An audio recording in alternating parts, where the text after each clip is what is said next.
qui maigrit, la famille est aussi seulement. Que Dieu nous aide. Amen. Amen. Vraiment, merci pour le combat. Okay. Je voudrais d'abord vous dire merci pour votre combat. Et trouver des personnes dignes sur son chemin, ce n'est pas chose évidente aujourd'hui. Trouver des gens qui sont conscients d'eux-mêmes, ce n'est pas évident dans le monde d'aujourd'hui. Et vraiment, c'est un énorme plaisir qu'un frère, un parent, un père, un fils et un aîné, selon les relations qui pourraient nous lier, quand on retrouve quelqu'un qui incite à la dignité. Moi, si vous remarquez dans mes propos, au fond, tout ce que je dis, dignité, dignité, dignité. On tourne, mais c'est ça. Tant que tu n'as pas ça, tu n'es rien. On ne peut pas vendre et on ne peut pas acheter aussi.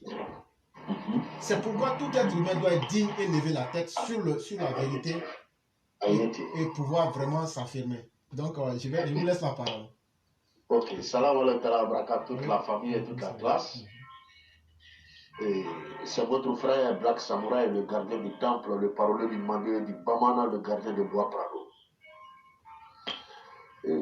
Bonsoir à toutes les followers. Abeoula, Ani Soroma, Ani Chou, Ani Nyantuma, Ani Clé. Ça dépend de la géolocalisation. Qu'est-ce que j'aimerais dire ce soir, éclaireur? Éclaireur qui a parlé aujourd'hui. C'est vrai que le frère qui vient d'intervenir, et ça d'abord, avant de rentrer dans le vif du sujet, j'aimerais remercier notre mère qui a fait, je ne sais pas comment il faut dire, cette lecture pour nous mettre au parfum de ses propres sentiments et de ce qu'elle pense aussi pour cette nation. Kwaniché, je ne sais pas si c'est la blanche qui parlait de la Colombe. Effectivement. Kwaniché Allah, Bradiala Asara. Éclaireur, tu m'as fait couler les larmes. Je le dis, chaque être humain, si tu n'as pas de sensibilité, c'est que tu es plus pur que le Satan. Parce que ton introduction d'aujourd'hui, éclaireur, je vais être franc, Akashou Laouli. Les gens vont venir intervenir.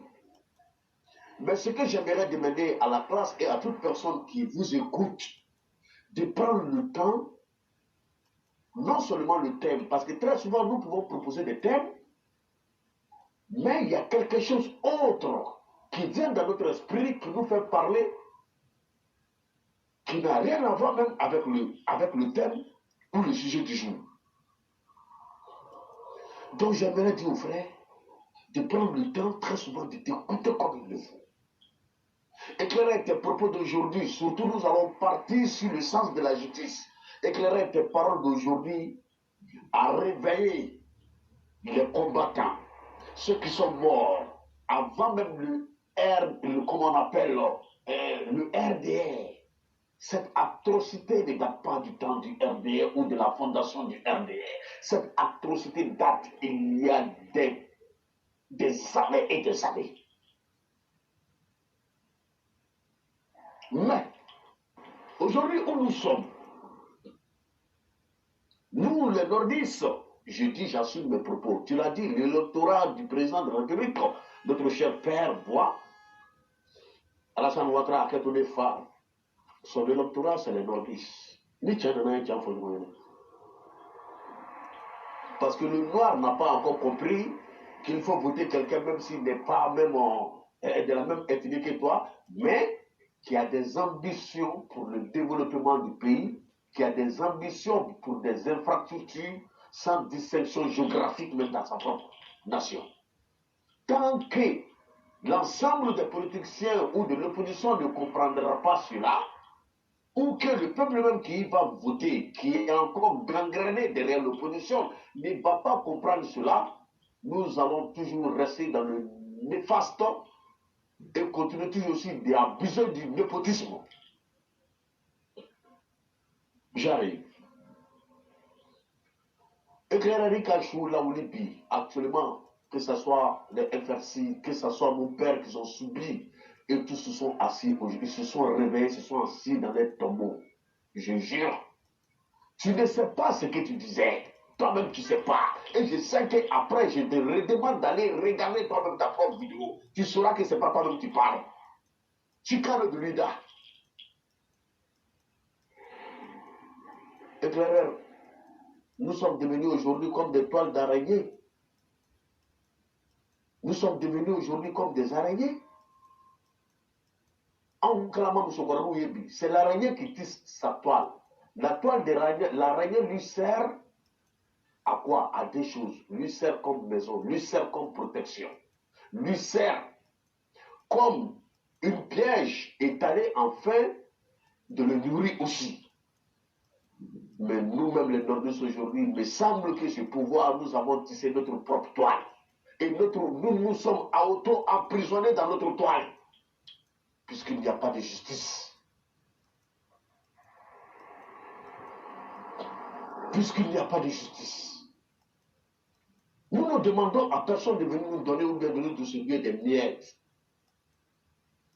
Nous sommes devenus aujourd'hui des araignées qui ont tissé le toit pour être en sécurité, qui ont tissé le toit pour en faire bénéficier de ce toit. Mais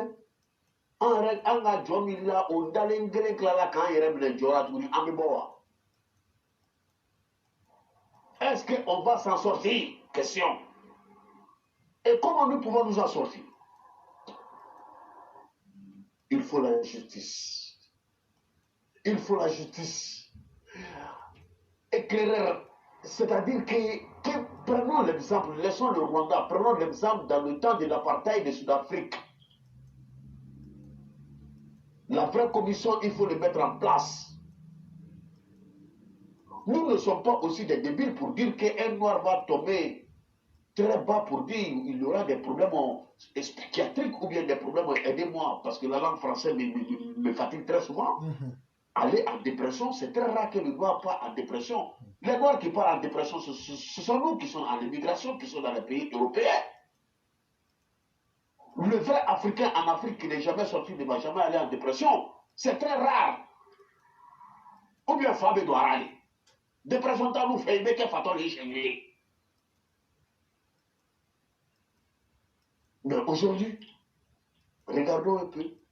Ceux qui sont couchés, ceux qui sont tombés.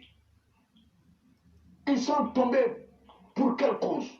Défendre la nation, la dignité de la patrie, défendre un homme dont ils croyaient et ils croyaient à leurs convictions. Donc ils ont vu les pères, les mères qui ont été torturés matin, midi et soir, au décidé à la Kama, à Krakama. Mais au cas moi, nous connaissons au Bibi. Et tous aujourd'hui, ils sont reconduits dans les postes de boulot. Ok, on ne dit pas non. Mais ils sont passés devant quel juge d'abord pour les condamner? Et éclaireur, un champion, ça, ou réconciliation réconciliation bien sûr. Mais j'interpelle ici Kakabe. J'interpelle ici Kakabe. La réconciliation ne se fait pas à travers son bureau. Et cette tâche, depuis le temps des Bani, arrivé aujourd'hui à Kakabe, c'est l'une des ministères qui ne fait que bouffer de l'argent qui n'a pas de sens. Donc nous n'avons vu aucun résultat. Mais pour obtenir ce résultat, comme il le fait, je préférerais mettre la chefferie à cette place. Je ne parlerai même pas des imams ou des religieux catholiques. Je dirais la chefferie. Je dirais la chefferie. Les mettre en place. Sillonner les villages. Faire parler les gens afin que ce qu'ils ont dans le cœur, qui les blesse, qui sont en train de les tuer, qu'ils puissent s'exprimer. Ni qui tout le matin, comme on l'a même flalo, à gros flatter. Nous qui sommes en Europe ici, on connaît. Ce n'est pas toutes les maladies qu'on guérit avec de la médecine qu'il permet aux gens de venir s'asseoir, s'exprimer, ni quand est là. Mais il y a fallu ma vie, afin que les gens puissent être soignés dans leur cœur martyr. Afin que ceux qui sont couchés dans la tombe puissent se coucher pour toujours tranquillement et éternellement dans la paix du Seigneur Allah. Et que tu as parlé aujourd'hui. Voilà comment cette réconciliation peut venir. Sinon, même après 100 ans, ça ne pourra jamais marcher. Je dis, je l'assume. Alou ça. Ma frère, me toigna kabura le dogo he. Éclaireur pour m'en faire. Bagar pour m'en faire. Nous nous en documentaire de Wallah éclaireur avec qui. Il faudra que nous prenions l'exemple sur Sud-Afrique et non le Rwanda. Appeler les gens, les faire asseoir. Qu'est-ce qui s'est passé? Et les responsables de cette crime les mettent aussi devant ces personnes qui demandent pardon. Depuis Barbo est rentré, Barbo a déjà ouvert sa bouche ou sa gueule ou sa boîte de sardines pour demander des excuses. Jamais. Kabila il est rentré malgré un coup de gauche à droite. Mais si ces personnes en veulent vraiment et ils aimaient réellement leur pays, la première action pour ça, c'était quoi? Quand on les a pris de l'aéroport, ils allaient stopper d'abord sur la place des martyrs, qui représente toutes les martyrs de la Côte d'Ivoire sans distinction. C'est là-bas d'abord ils devraient se présenter, se mettre en genoux. Demander d'abord pardon à ceux qui sont partis, avant de venir se pavonner dans les villages pour dire n'importe quoi. Ils n'ont pas fait ça. Et ils sortent, et ils parlent. Personne n'a demandé pardon. Mais quand j'aime mon pays, je suis de retour. Réconciliation T. Mohamed Chorwa Kalfado, Alalama Kalfado, Krala. Éclairage, j'ai jamais voté. Je suis toujours resté apolitique jusqu'à quand le père de la nation est venu au pouvoir. Alors c'était à partir de là-bas, j'ai décidé de m'inscrire et de voter. Parce que je voyais que toutes ces personnes, qu'il pleut, qu'il neige, ne vont jamais aimer ma race. Le nordiste n'est pas un ethnie, mais c'est une race. Non, mais qu'est-ce qu'on fait? Il y a vraiment fait. Parce que tu l'as baissé bonité, il vient d'entrer au coron. Nordiste, il doit baisser bonité, il vient d'entrer au coron. Le jour que le vieux prend son béquille, se retire, moi, Black, je me retire. Et je suis en train même de me retirer doucement, doucement. Mais c'est quoi qui a envoyé ça? L'entourage du père de la nation. L'entourage de mon père de la nation. Mon pays. Je l'ai toujours dit, mon bon femme, mon bon tabac. La présence d'un être humain ne signifie pas que, ouais, il y a quelqu'un. Non. Après, Samarano. Moi, j'ai fini de parler. Avec moi, vraiment. Merci beaucoup. Merci beaucoup, le grand maître. Merci pour ce que vous avez dit. La parole, ce n'est pas le mot qu'on entend, c'est ce qui est derrière. Et dans la vie, je crois que la première sagesse d'un homme, là, c'est savoir se méfier.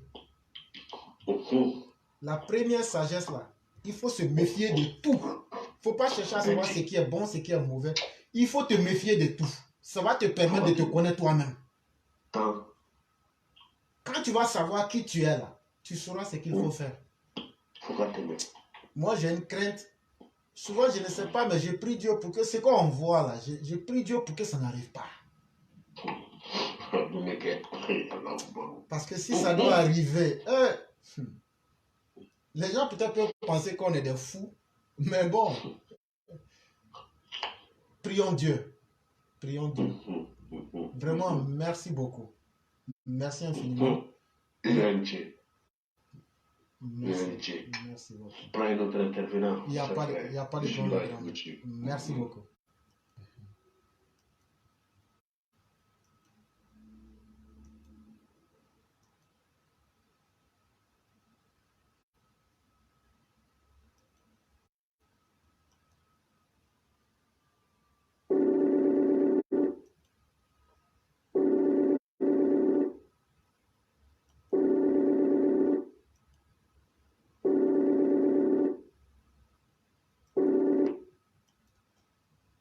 Allô?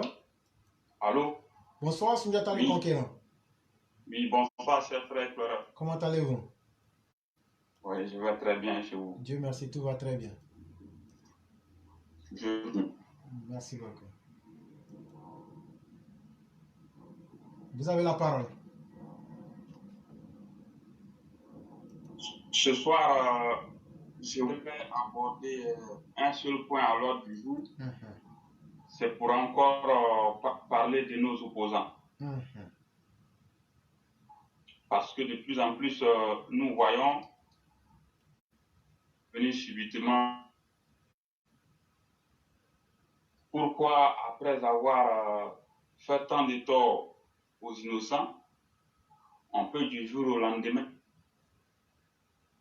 approcher du pouvoir?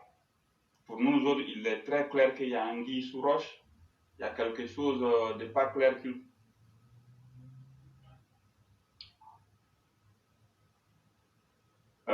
des gens qui ont viré, d'après eux, au RADP.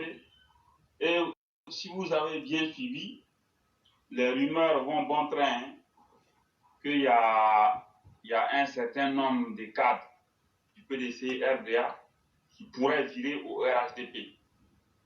Je viens de voir qu'il y a eu un démenti de la part de Gikawe. Et selon les informations que j'ai, de plus en plus, la pression est très forte sur Aimé Henri Konan Bédié pour qu'il vienne au RHDP. Quels sont ceux qui font la pression? On peut déjà deviner, hein, il y a beaucoup de cadres du PDC RDA qui aujourd'hui, en réalité, voient le noir. Parce qu'ils ont compris que le fait de sortir du RHDP, beaucoup ont perdu gros dans cette affaire. Certains ont perdu beaucoup d'avantages, lesquels avantages ne sont plus là. Or, il faut tenir jusqu'en 2025 en tant qu'opposition, il faut tenir jusqu'en 2025 où des élections vont arriver. Et ce n'est même pas sûr qu'en 2025, on puisse gagner cette élection. Donc, qu'est-ce qu'il faut faire? Voilà où l'idée était venue de la part des radicaux de déstabiliser. Ils ont essayé, ça ne va pas. On a tout fait, ça n'a pas marché. Alors maintenant, si on veut faire élection en 2025, ça ne va pas aussi marcher. Puisque rien n'est moins sûr. Qu'est-ce qu'il faut faire? Il faut chercher à se rapprocher pour obtenir des prébendes et espérer rebondir. Donc voilà la stratégie. Mais nous autres, nous disons qu'il faut être assez prudent parce que, comme on le dit, l'homme prudent voit le mal venir de très loin. Nous savons ce que les gens ils ont fait. D'autres parlent de plusieurs milliards que Bédié il a décaissé auprès des entreprises de Bion où il est actionnaire. Vous savez, il y a beaucoup d'entreprises de Jean-Louis Bion, Bédié il est actionnaire là-bas. Si vous voyez que Jean-Louis Bion et puis Bédié, le courant passe très fort, j'ai déjà dit ici, en 1977, lorsque Henri Konan Bédié, il met les mains dans la caisse de l'État pour se servir à volonté, en tuant des sociétés qui devaient naître, des sociétés de sucre, l'homme, qu'est-ce qu'il a fait? Il a donné l'argent à Bion Père pour créer ces entreprises. Et en retour, le deal, il est connu. Hein? Henri Konan Bédié, il est actionnaire et ils vont se partager les dividendes. Voilà le deal qui avait été tracé. Et ce deal-là, croyez-moi, il est d'actualité depuis plusieurs décennies jusqu'à ce jour. C'est un deal qui est d'actualité. Il s'est dit que Henri Konan Bédié, il a pris beaucoup d'argent au sein de ces entreprises pour financer son CNT. Vous aurez constaté de vous-même, ça n'a pas marché. Ça n'a pas marché. L'homme a perdu son argent, d'où sa colère même contre Guillaume Soro. Et vous pouvez vous en apercevoir, hein, il a été dit ici un moment que le fils d'Henri Konan Bédié qui travaille à la primature, que beaucoup connaissent, il a interdit à Guillaume Soro de contacter son père. Il a dit, lui, il ne veut plus que Guillaume Soro rentre en contact avec son père, ça a été dit. Il y a ça, ils ont perdu beaucoup d'argent. Alors, est-ce que Henri Konan Bédié va continuer encore à financer sur fonds propres les activités du PDC RDA? Avec quoi va-t-il entretenir ses cadres? Avec quoi il va les engraisser? qu'on sait que la bataille politique, elle est très difficile, elle est délicate, elle nécessite beaucoup de moyens, elle nécessite beaucoup d'efforts, elle nécessite vraiment des efforts assez incroyables, financièrement comme humainement. Du moment où Henri Konan Bédié l'a perdu, est-ce qu'il va accepter de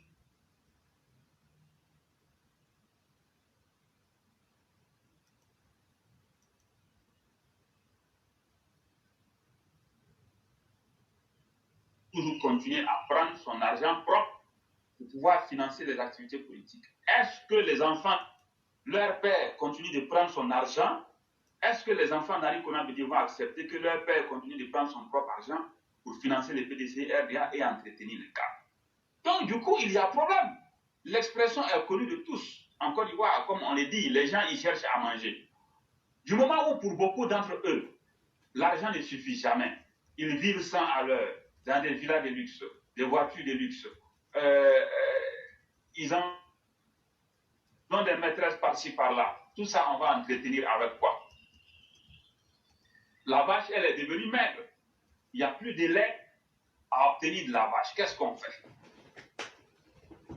Sachant très bien que Henri Konan Bédié n'acceptera pas de continuer à sortir l'argent. Donc, du coup, une très grande pression, une forte pression est exercée sur Henri Konan Bédié pour que l'homme bascule au RHDP le temps d'avoir des postes et obtenir de l'argent pour continuer à s'engraisser et tenir en attendant. Voilà la stratégie qui est toute trouvée.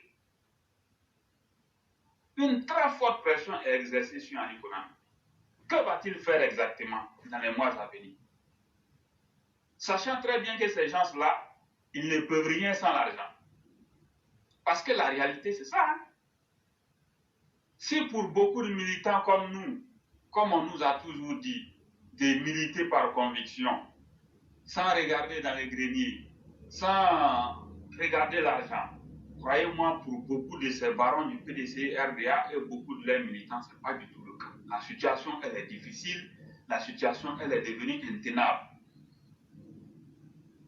C'est pareil pour les gens de la secte GPS. Vous aurez compris de vous-même. Beaucoup ont viré. Parce que tout simplement, ça n'a pas marché. Et comme ça n'a pas marché, qu'est-ce qu'il faut faire? Il faut chercher à survivre. On va survivre avec quoi? Avec l'air, en respirant, en buvant de l'eau? Je crois que non.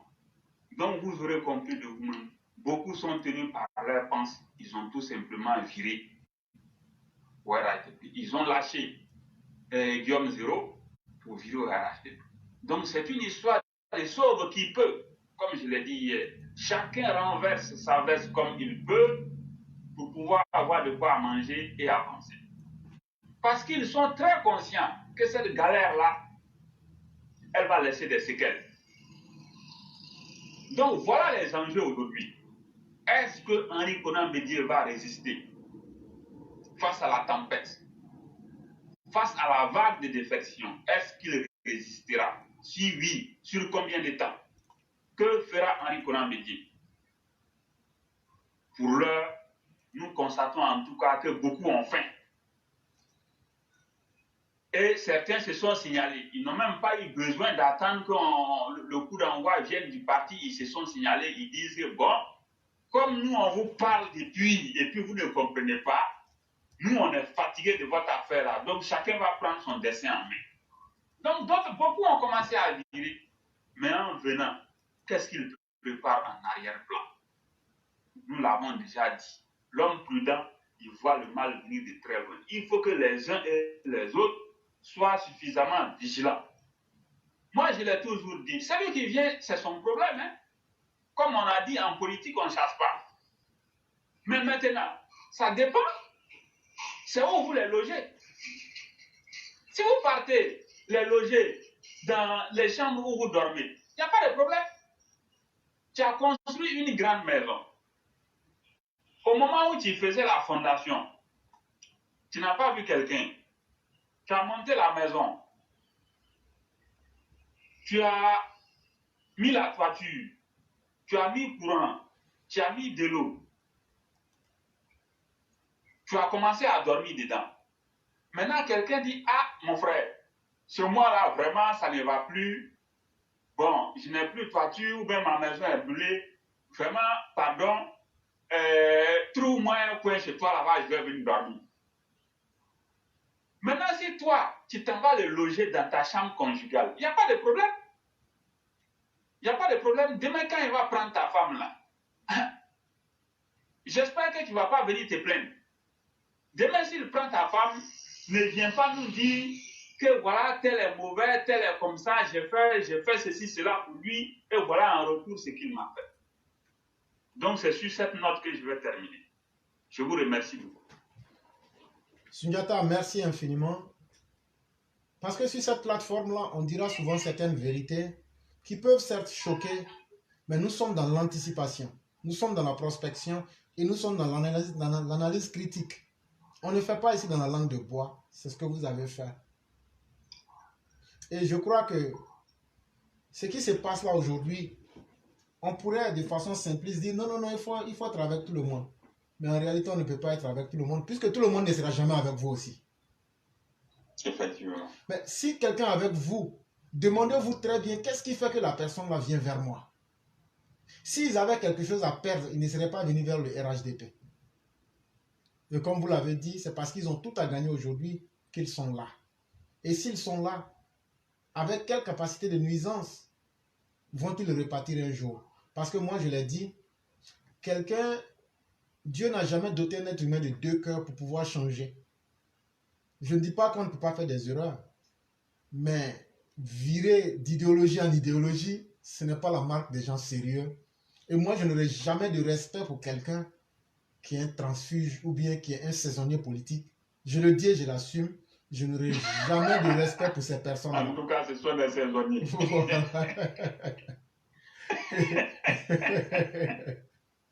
Et c'est aussi triste que cela, mais ça démontre que la politique n'a pas été bien comprise sous les tropiques et que c'est les intérêts du ventre qui priment. Et c'est très malheureux. Et comme je le disais, si c'est ceux-là qui doivent présider aux destinées de notre pays, on est mal barré, comme dirait quelqu'un. Mais prions Dieu, puisque nous sommes dans un monde où tous les miracles, comme diraient ceux qui veulent croire aux miracles en tout cas, peut-être qu'il y aura des miracles, mais moi par contre je ne crois pas aux miracles. Je crois que Dieu est trop sérieux pour pouvoir nous impressionner avec des miracles. Attendons de voir ce que demain nous réserve, mais ne soyons pas surpris que ces mêmes gens, aujourd'hui on est content parce qu'ils sont venus, parce que nous, on veut cacher notre propre peur de ne pas nous assumer. Alors qu'on a gagné nos élections là, avec nos propres forces. Effectivement. Pourquoi je vais avoir peur aujourd'hui en disant « Ah, comme l'autre est venu là, c'est bien. » Non. Restons nous-mêmes. Ils ne peuvent pas nous effrayer plus que ce qu'on a vu dans l'opposition. Ils ne peuvent pas nous effrayer pire que ce que le régime de Laurent Gbagbo a fait. Nous, là, on est ressortis plus forts et plus aguerris. Je crois que l'expérience est le meilleur maître d'un homme ou d'une personne. Et l'expérience que nous avons vécue, beaucoup parmi nous sont encore vivants, même si d'autres ne sont plus de ce monde-là. C'était au RHDP de savoir, de façon très intelligente, transmettre cet héritage-là. Pour comprendre que l'idéologie que nous voulons n'est pas forcément celle-là que partage la majorité des politiciens ivoiriens. En réalité, au fond, en Côte d'Ivoire, la politique était un moyen, un instrument pour arriver à se satisfaire et à satisfaire ses besoins individuels. Et tant que la politique sera perçue sur cet angle-là, le peuple sera toujours mal loti. Le peuple va toujours continuer à souffrir. Ils vous font des beaux discours, mais les discours ne nourrissent pas les familles. Les discours ne font pas scolariser les enfants. Les manigances politiques sont faites pour les gens déjà rassasiés. Mais alors que toi, le petit gars du quartier, toi la petite fille, toi le petit monsieur, toi le petit fonctionnaire, qui a un salaire qui est à la limite même de ce qui te permet de survivre, tu as aussi le droit de rêver. Tu as aussi le droit d'avoir un avenir. Tu as aussi le droit de t'asseoir un jour pour dire « je n'ai pas regretté d'avoir vécu ». Toi, ton travail que tu fais pendant 30 ans, là, un politicien, parce qu'il a crié, il a menti au peuple, en un mois, il fait un détournement de fonds qui représente souvent même soit 10 fois ta vie. Je ne parle même pas des 30 ans de ta carrière. Hein. Toi, ta vie, là, si on met ensemble, là, si c'est 60 ans, là, lui, il multiplie ça par 10. Il va voler en un mois l'argent que toi, il t'aurait fallu 10 fois de vie pour pouvoir obtenir honnêtement. Et vous voyez que ce n'est pas fait pour vraiment arranger les choses. Et il faut assainir tout ça. D'abord, assainir même la mentalité de ceux-mêmes qui veulent s'essayer à l'exercice politique. C'est tellement difficile que les gens se disent, mais est-ce qu'un jour on pourra assainir même nos hommes politiques? Mais si on ne parle pas de cela, est-ce que les gens capables qui peuvent le faire sortiront? Si on ne parle pas de cela, est-ce qu'on comprendra qu'il faut le faire? C'est pourquoi il faut en parler. C'est pourquoi il faut avertir. C'est pourquoi il faut conscientiser. C'est pourquoi il faut éclairer les masses. Pour dire que ceux qui sont aujourd'hui heureux de dire non, moi je suis collé à tel politicien, en tout cas moi je gagne pour moi, je m'en fous du reste. Mais jusqu'à quand? Jusqu'à quand? Et je ne vois pas un politicien qui peut te prendre en charge toute sa vie. Donc c'est un faux bonheur, c'est un mirage. Alors que toi-même, en disant la vérité, en te déterminant, en disant faisons le bien de la collectivité, tu aurais pu te battre pour toi-même, mais aussi pour l'avenir et surtout pour tes enfants. Et nous, c'est cette vision-là qu'on a choisie. Et nous allons rester ce que nous sommes. Parce qu'en réalité, le vrai bonheur, c'est celui que Dieu te donne. Et quand tu l'as, personne ne peut venir te dire sans moi, tu n'aurais pas pu acquérir ceci. Ça, c'est très important dans la vie. Ah non, sans moi, tu n'aurais pas pu avoir cela. Mon frère, c'est que toi-même, là, tu t'es déshumanisé en face de la personne. Si tu es resté digne, c'est que tu mérites là. Tôt ou tard, comme nous le dit le Tao, si tu vas vers la recherche de ce que tu cherches, tu finiras par trouver. C'est une loi naturelle. Ce que l'homme recherche dans la vie, là, tu finis par l'obtenir. C'est comme la mort, la malédiction que Babou est en train de chercher. Là. Il va gagner. Ça peut durer, ça peut tourner, mais il va avoir. Tout le mal qu'il a sémé autour de lui, là, il va payer. Il n'y a rien à faire. C'est une loi naturelle. Même si on ne fait rien, même si on s'assoit pour regarder, là, ça va s'accomplir.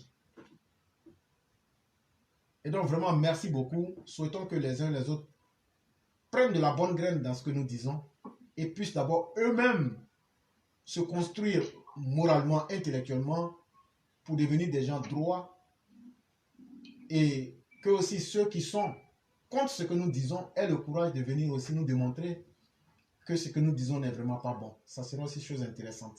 Vraiment, merci beaucoup. Ok, vraiment, merci beaucoup. Portez-vous bien et puis excellente émission à tous. Merci beaucoup et vous passez une très excellente soirée. Excellente soirée à tous. Merci.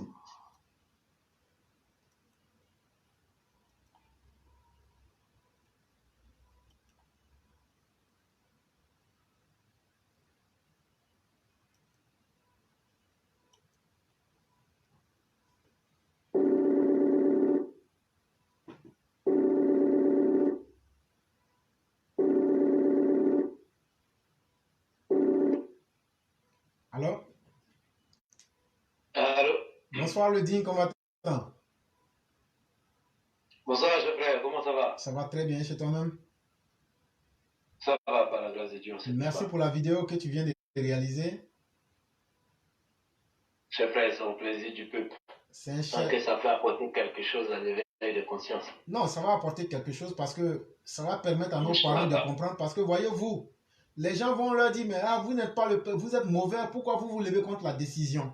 Et les gens vont se dire, ah, mais tiens, peut-être que c'est nous les mauvais. Nous disons à nos parents, tant que vous allez revendiquer dans la vérité et dans le respect des droits, ne laissez personne vous impressionner que vous êtes faux. Et c'est ce que vous avez démontré ce soir à travers ce que vous avez dit. Ça va encore les encourager à savoir, à avoir confiance en eux-mêmes. Et nous le disons. Le directeur du RHDP, là, c'est pas la Bible ou le Coran pour dire que non, si tu fais ça, tu vas aller en enfer. Surtout que c'est une bande même de cafouilleurs, de vieux cafouilleurs, comme tu l'as dit, qui sont devant, les Kafana et autres. C'est pas pour rien son nom commence par K comme cafouilleur. Donc, puisqu'ils ne veulent pas qu'on les respecte. Donc, on va leur manquer de respect publiquement. Ça a commencé, hein, Kafana, ça a commencé. J'étais loupé une fois. Lors d'une réunion, là, j'étais loupé une fois. Mais je vais faire ça sur Facebook. Là, le jour que je vais rentrer au pays, là, tu vas couper en même temps ma tête. Comme vous ne voulez pas respecter la voix du président, vous ne voulez pas respecter les militants. Là. Nous aussi, là, on va aussi vous manquer de respect sur la place publique. Donc, cher frère, je vous laisse la parole. Ce n'est pas lui seul, hein, c'est eux tous leur groupe là. Donc, il ne faut pas qu'ils pensent que c'est lui seul. Eux tous là. Les vieux qui n'aiment pas qu'on les respecte là. Avec les vieilles qui n'aiment pas qu'on les respecte là. Nous, on va vous dire votre vrai nom. Et on va vous prendre et puis citer tous les noms de vos partis sur vos corps. Et puis on va voir ce qui va se passer. Mon cher frère, vous avez la parole. Ok, merci, cher frère. Je dis bonsoir à tous les Chao, les Mao qui sont sur la plateforme. Et grand merci au cercle de réflexion d'Abidjan par rapport à leur réunion. Et voilà, on les dit merci et on dit toujours force à eux. Cher frère, on va interpeller nos parents, quel que soit leur bord politique, pour qu'à un moment, tous ensemble, ce qu'on appelle aujourd'hui, ce que les politiciens appellent aujourd'hui population lambda, le bon n'a rien, pour qu'ensemble, on puisse éduquer ces politiciens-là.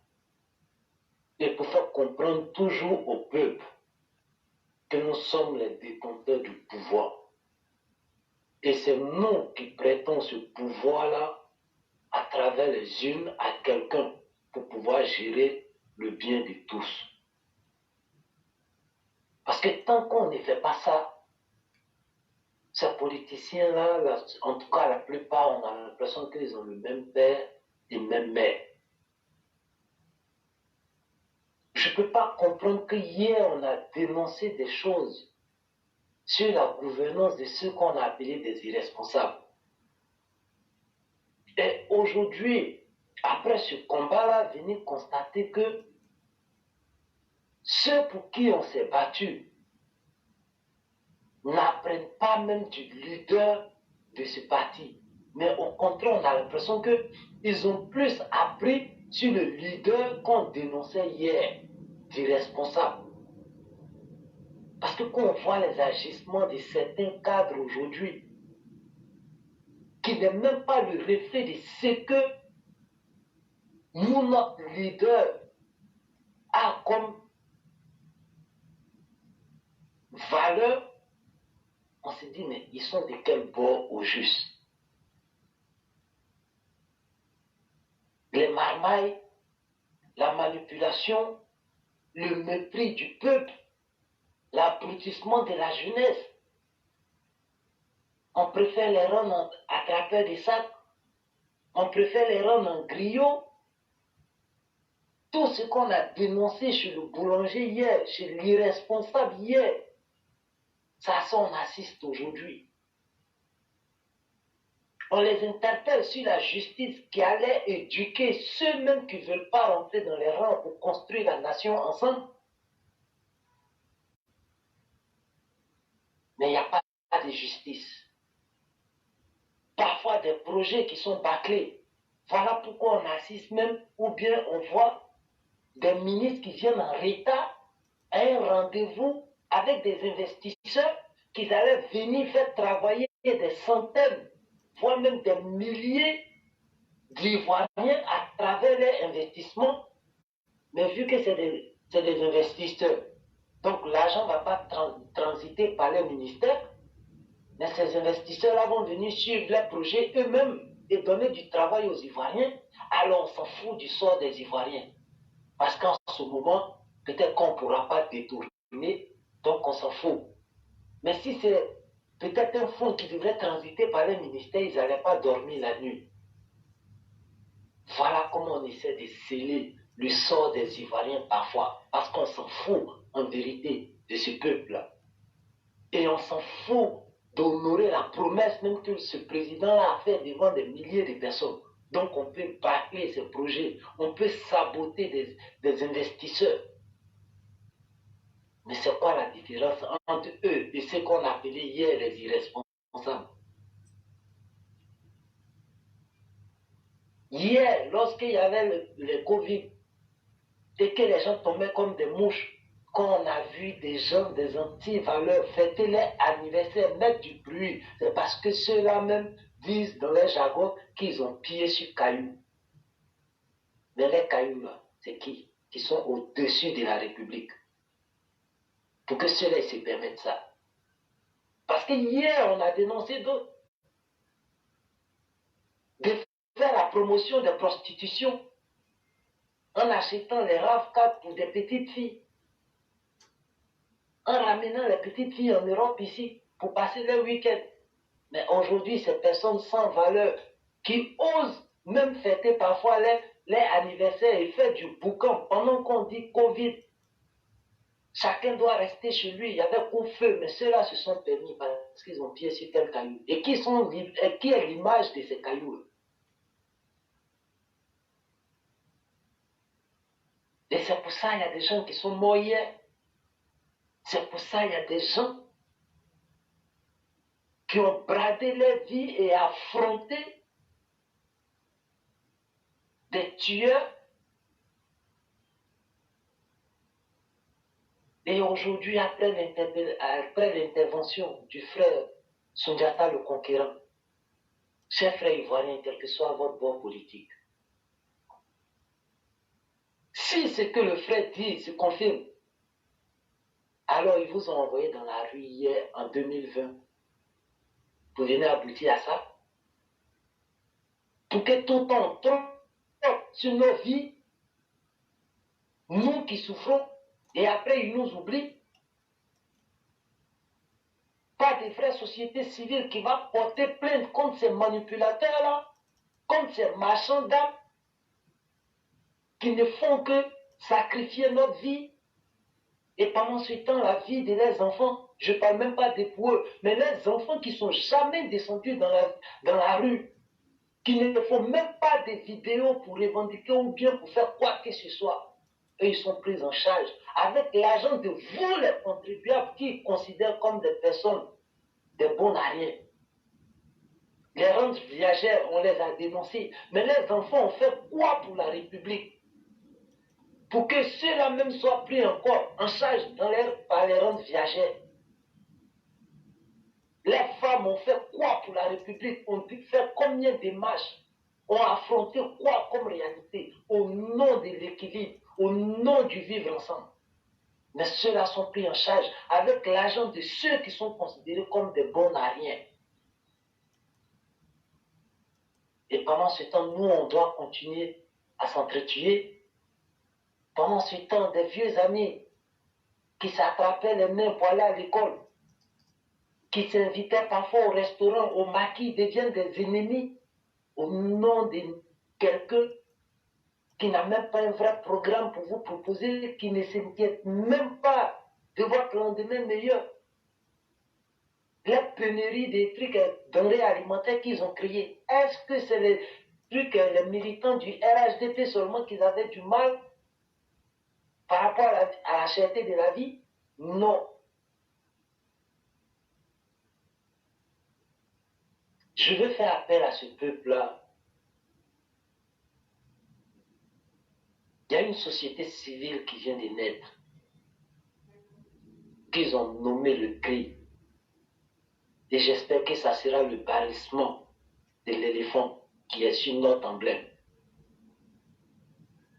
Aidez cette société civile à revendiquer vos droits. Aidez cette société civile à éduquer nos politiciens qui nous utilisent pour qu'ils deviennent des gens responsables, pour qu'ils accordent de l'importance à la vie des autres, parce qu'ils n'ont jamais perdu d'enfants dans cette bataille qui nous impose à chaque fois.